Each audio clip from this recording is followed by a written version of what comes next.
My mind was operating at its absolute limit, trying to reconcile the sidereal spectacle. I didn't know how to address the being who had granted me this vision. I knew he was speaking, but I couldn't process the words. My focus was entirely consumed by the event. His voice sounded in my ear, calm and clear. "Breathe. Your reasoning will return now." A profound calm descended. My mind replayed his words, perfectly synchronized with the memory of the explosion. My faculties were restored. We were back in my room. He stood by the window, looking at me. I was sitting on my bed, as if nothing had ever happened. I decided to bring you back. Our conversation will be more productive here. My heart was a frantic drum against my ribs. I expected another magnificent vision. I can show you infinitely more. I believe before our talk is done, I will take you to see some of my other secrets scattered throughout existence. The ease with which he answered my internal monologue was disconcerting, but the strangeness was fading, replaced by a grim acceptance of this new reality. I think my mind is finally catching up. The man left his post at the window and approached my bed. "Come now, you have a god standing before you. Few men are granted this opportunity. Ask me anything. What is your foremost question? Let us take advantage of your clarified state of mind. Ask your most pressing questions, and I will show you things of even greater import." "Okay," I said, stretching my arms as if physically arranging my thoughts for the first question. Formulating it was difficult, but I had already passed the point of no return. If this was a dream, I had to seize the semblance of control to exploit this impossible experience. If it was real, I could write papers that would revolutionize modern science, proving concepts that would take generations to verify. "You took me into the depths of the universe. You claim to be the creator of all this. Can you explain how it all works? How was everything in the universe truly created?" A wide, genuine smile spread across the man's face. "Of course. But for that, you must be more specific. The universe contains countless things since its inception, and I doubt you wish to see them all. Some parts are dreadfully boring. You know, the stretches that take millions of years. I prefer to skip those. Your time and mine are vastly different. What I perceive as a blink is thousands of generations for you. One piece of advice: cease thinking this is a dream, or you will gain nothing from our dialogue." His expression sobered. He seemed displeased to have to give that warning. It was a mental slap. I needed to change my perspective, to interpret his demonstrations for what they were. "Okay, I think I understand. First question, what did you mean about time? Can you explain it properly? Why is it different? Why shouldn't I worry about it?" The man began to pace the length of my room. "I just showed you the pillars of creation, yet you know they ceased to exist millennia ago.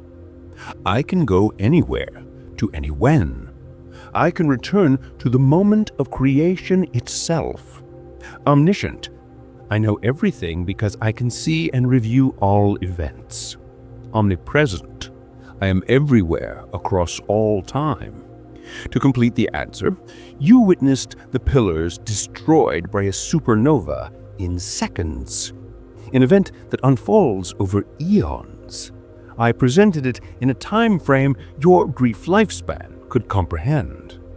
You wouldn't see a thousandth of it if you observed for your entire life." "Okay, so I don't need to worry about time because you're moving me through it." "Precisely," he replied. "I had to bring you with me for you to witness these events.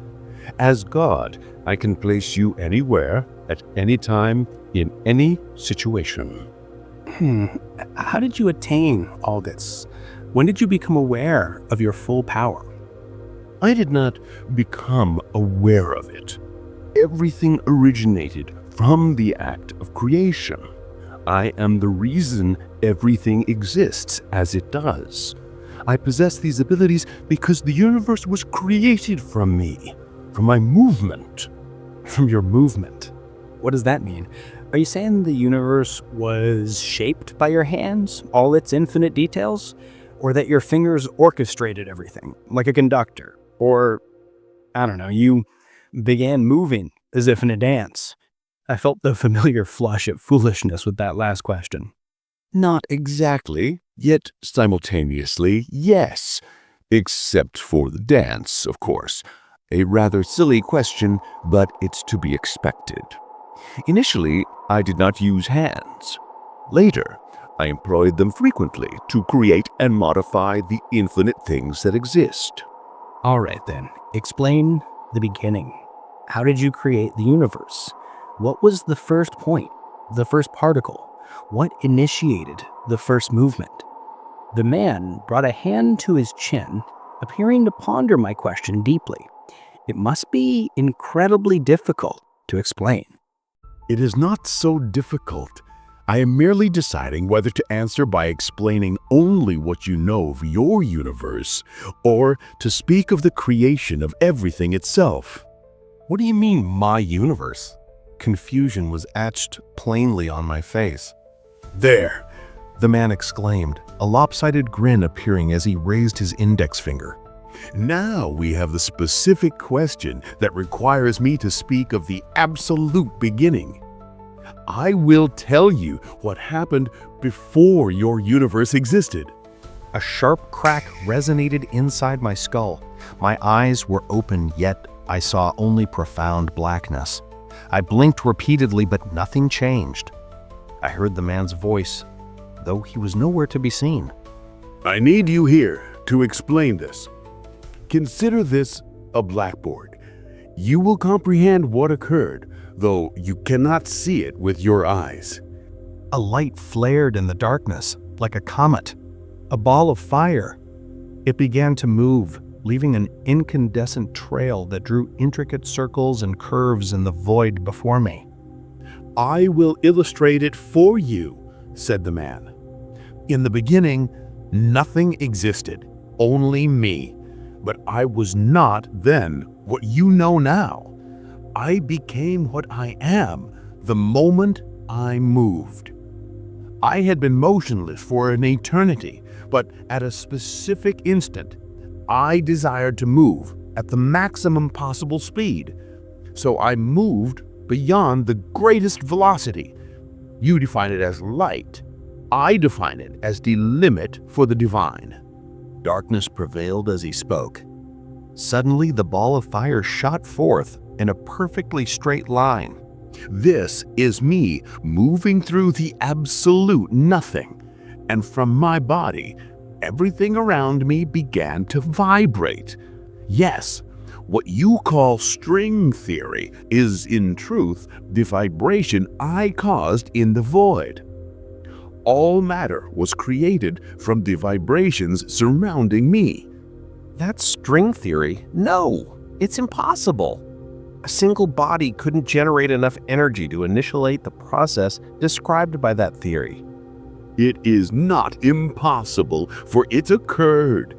Those infinite vibrations across infinite dimensions gave rise to everything you know. Infinite dimensions? Your body doesn't possess infinite dimensions.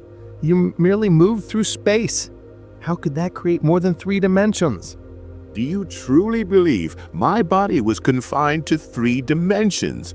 Do you think any dimension existed before I moved? Everything, including dimensions, was created after my movement. Nothing existed but me. At the inception of my motion, everything began to be created. So from that emerged what we know as the Big Bang? The initial singularity everyone theorizes about was actually the generation of dimensions followed by particles created through vibration, just as string theory suggests, and Slow down! the man cut me off. That is still eons away from happening. A profound emptiness opened within my mind. The implication of his last statement made me feel infinitesimally small and detached from everything, even myself. Do not feel diminished by this. Direct your attention here. Observe what I am showing you. Another mental snap jolted me back to awareness. Okay, I see you moving through nothingness like a comet, but I don't see the matter that formed around you. What was it then? You cannot see the matter around me because it moved away from me and formed the first universe. This you will see. The first universe? There isn't only this one. How many are there? 2? The one I know and a parallel or an older one? No, there are vastly more than 2. You will witness something akin to fireworks. The first explosion was the first universe, but there were infinite explosions, or, as you might say, an eternal light show. I watched as other fragments of light erupted from the sides of the main ball of fire. They distanced themselves, dividing and changing trajectory from the original source like leaves sprouting and spreading from a growing cornstalk. At a certain point, those tiny light fragments burst open in brilliant explosions. This process multiplied infinitely wherever the primary ball of fire passed. Each of these explosions is a universe born from my movement, each with its own reality, its own physical laws and peculiarities. Witnessing this, I remembered the expansion of our universe. A thought occurred to me. With countless points side by side forming a cloud along the ball of fire's path, surely these universes would eventually collide. If multiple universes were created in a straight line, will they not eventually touch? Just as I see these explosions, our universe expands. Can multiple universes coexist in the same space? Has this already happened? No, he replied instantly.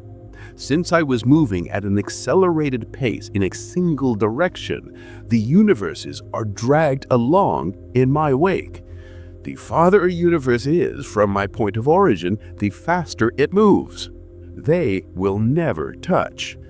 Their expansion velocity is negligible compared to the speed of their drag from my motion. This is why each universe's reality is unique. Einstein described it splendidly in his theory of relativity.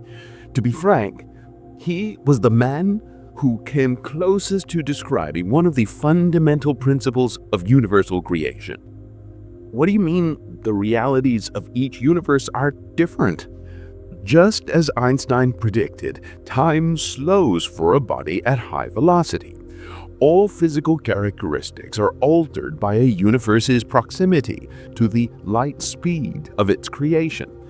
When I speak of creation, I refer to something immensely powerful, on a scale far beyond your imagination.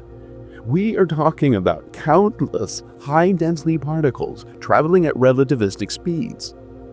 You're using many adjectives, but I'm still not grasping it.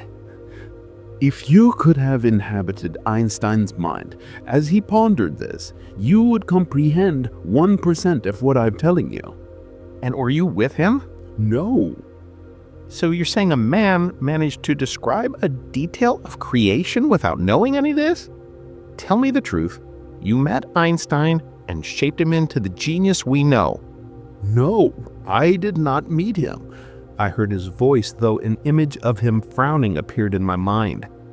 I offered him no assistance. Einstein achieved it entirely on his own.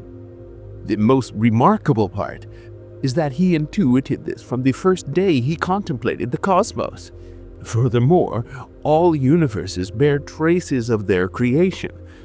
The speed of light was a brilliant observation, as it is a constant limit across all of them. Had Einstein been born in any universe, he would have reached the same conclusions. He speaks as if he simulated this in another universe. I did not simulate it. I simply know how that man's mind worked. All right. Regarding the speed of light is a limit. You surpassed it, so it's not a true limit. It is a limit for everything else that now exists. To give you an idea, if anything exceeds light speed, it ceases to exist in its original form. Its matter changes. Its properties invert. Inverted properties. I'm still confused. If it's a limit, but you passed it, and things change when they pass it, then it's possible to cross this supposed boundary? I mentioned this before, a limit for the divine. I surpassed it, and thus I am God. It is that simple. By transcending the velocity boundary, I gained mastery over time to stop it, rewind it, journey to the farthest future. I can visit the past or the future, experience them as the present, and modify them as I see fit. That is where my hands become relevant. With a mere gesture, I can alter the physical and chemical properties of anything. I can change the fundamental reality of how things operate. What you call gravity, I can nullify, reformulate, or transform into a force with entirely different mechanics and characteristics. Across the infinite universes, I am the common point. I can jump between them, modify them, turn a speck of nothing into a world teeming with life and intricate detail. Many universes function in ways completely alien to your own. I am the creator of all, and I can interact with all of it. I can create or even destroy. In summary, by transcending the limit, I, a thinking being, became omnipresent, omnipotent, and omniscient. A thinking being. I am here with him, seeing everything, traveling the cosmos. I must have surpassed light speed. Would that make me a god too? You did not travel at light speed. I merely placed you where I wished you to be. Your body could not withstand the journey. This is a lot to absorb, but I think I understand the beginning and how you became who you are. But what about my universe? Where does it fit into this story?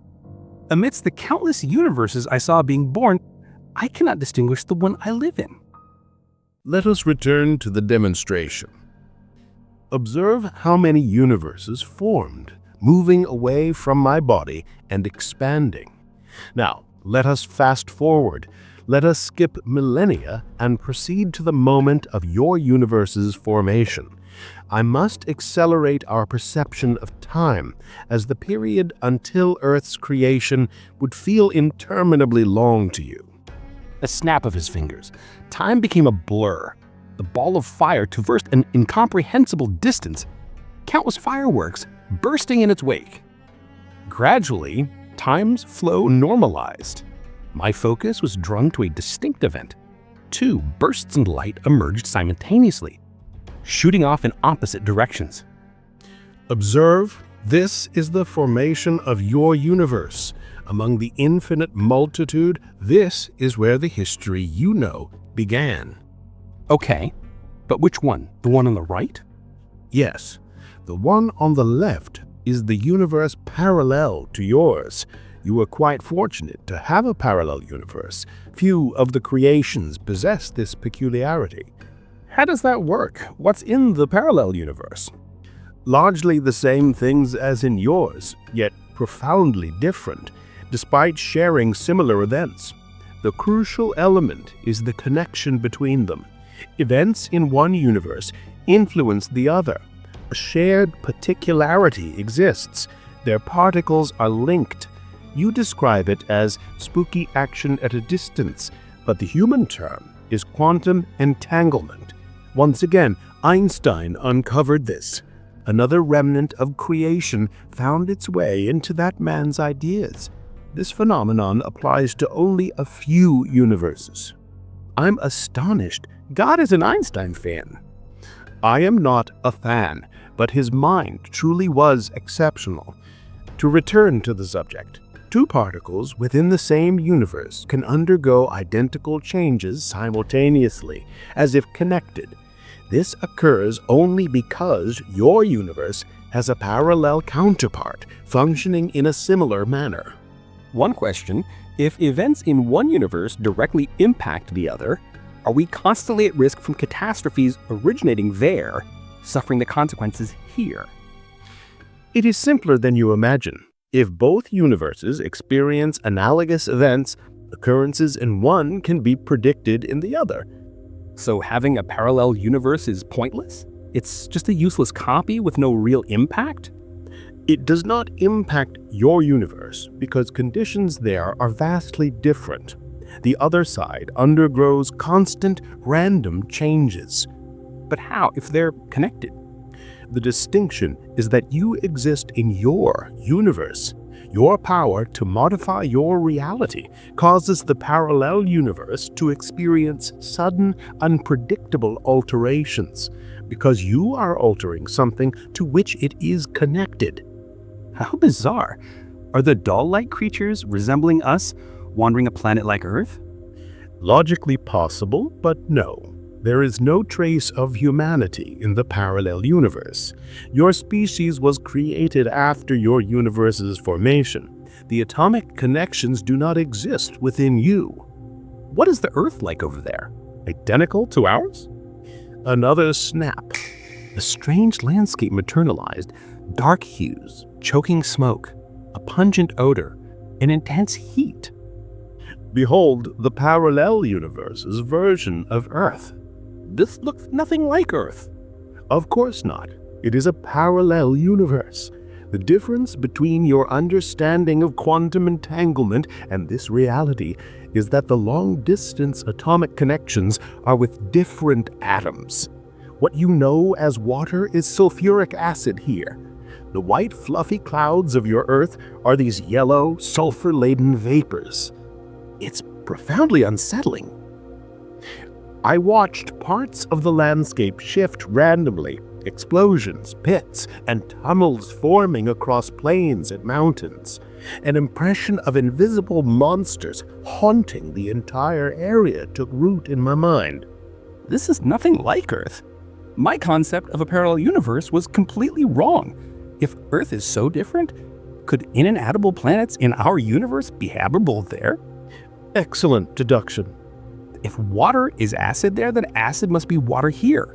I felt a surge of intellectual triumph. That would hold true if the universe contained only those two elements, but reality is more complex. My brief moment of genius evaporated, replaced by familiar foolishness. Another snap. I stood on dark soil, beneath impenetrably thick black clouds that blotted out the sun. Objects rained from the sky, unidentifiable. This is welcome to the parallel universe's version of Venus. Here it rains rocks. The atmosphere is so dense and hot that rocks are buoyed by vapors of heavy metals, only to fall like hailstones. You see, this place is far worse than your Earth. Another snap. Finally, a serene vista. Blue sky, crystal clear water, red soil, mountains, hills, rivers, lakes, dense white clouds scattered above, but no vegetation, no sign of life. You have never heard of this planet? Given the sudden shift, I thought we were on Mercury, but the sun appears smaller. This planet is not in your solar system. It's not? Where are we? Near the center of the Milky Way. This region has many carbon planets. Some call this one the carbon planet. And what is the planet truly like? There you cannot see your hand in front of your face. Soot fills the atmosphere amidst yellow gases, a dense, polluted haze. It has bubbling lakes of methane, and what you see as soil is hot black mud. What is water here is in reality gasoline and asphalt at high temperatures. This is both terrifying and fascinating, but I still wish to understand my universe's beginning, since my undergraduate studies at the Big Bang has captivated me. Exploring other planets won't answer my questions about my own. I want to know what happened at the very beginning. What became of the particles immediately after they broke away from you? What do we know about the Big Bang, and how does it connect to your creation? Once more, I was in darkness, watching the ball of fire travel its straight path. At your universe's inception, a vast quantity of particles moved away from my vicinity. By then, my velocity far exceeded light speed, so the particles also traveled at relativistic or even superluminal velocities. Want to dive deeper into incredible stories? Check out author Thiago Saza's books, available on Amazon Kindle. Beyond these philosophical reflections, you'll find action-packed adventures, gripping mysteries, and extraordinary tales. If you enjoyed this philosophical journey and were captivated by these revelations, hit that like button, subscribe to the channel, and share this video with someone who's also searching for answers about life and our place in the universe.